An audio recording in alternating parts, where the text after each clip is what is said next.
Thummapala sugar factory ఉంది. దారి పొడవున వస్తా ఉంటే అన్న మా తుమ్మపాల షుగర్ ఫ్యాక్టరీ గురించి మాట్లాడుతున్నానంటే మాట్లాడమని చెప్పిన వారికి ఒకటే చెప్పా.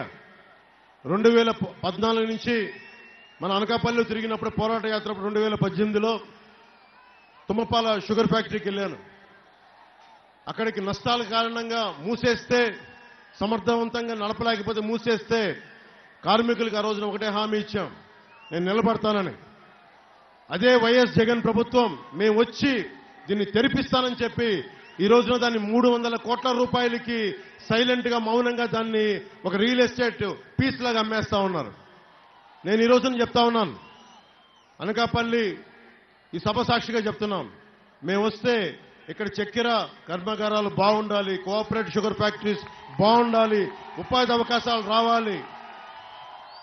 ఇలాంటి డిబేట్లు జరగాలంటే కొణతాల రామకృష్ణ గారు అనకాపల్లి నుంచి వెళ్ళాలి. సుజలా స్రవంతి పథకం, ఉత్తరాంధ్ర సుజలా స్రవంతి పథకం రావడానికి కొణతాల రామకృష్ణ గారే కారకులు. ఆ రోజున అప్పుడు ప్రభుత్వంలో ఉండి బలంగా ఇక్కడ కష్ట నష్టాలు చెప్పి తెలియజేసి ఆ పథకాన్ని తీసుకొస్తే ఈ రోజున ముందుకు తీసుకెళ్లేకుండా వెళ్ళిపోయింది.